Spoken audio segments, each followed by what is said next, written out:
This year, it's 30 years ago that BMW launched the M1, and with this concept we also want to celebrate that occasion. This car is not scheduled to go in series production. The goal of this concept study is really celebrating our rich heritage and showing also how BMW design wants to work with that tradition.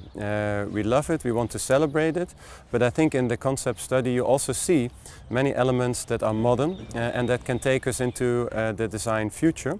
And so this concept serves also as an inspiration for every other project that we do. Of course, the proportions are very typical to the M1, very wide, very low. And then when you look at the front end graphic with this very narrow slot here, that is also something that comes from the original M1. The original M1 had pop-up headlamps, and that we would not do in the future for safety reasons. But what we can do in the future is actually make the headlamps come out of this very narrow slot, because with LED technology that would be possible.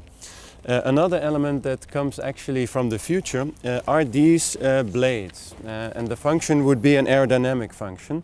This is something that we have learned actually from our engagement in Formula One. We now know a lot more about aerodynamics than 30 years ago when BMW first built the M1.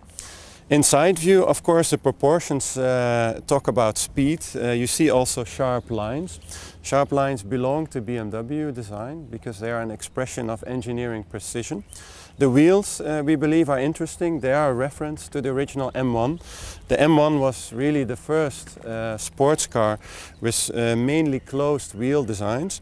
Of course, we have added a little bit more sculpture. And the same goes for this whole area here. This is where the engine would sit in a mid-engine car, and you see all the lines pick up speed towards the rear.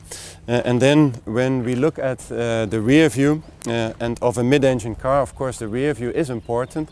It is what people would see most when they are being overtaken by this car. The rear end of this car should exude power and strength, and I believe that it does so by this very strong shoulder.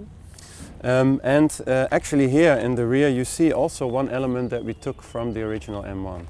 The original M1 was the only car in the BMW lineup that has two logos instead of one in the center. And of course we wanted to do that on this study as well. And then when you look at the tail lamps, you'll see that they're very, very narrow, very, very flat. And that too can be made possible in the future through LED technology.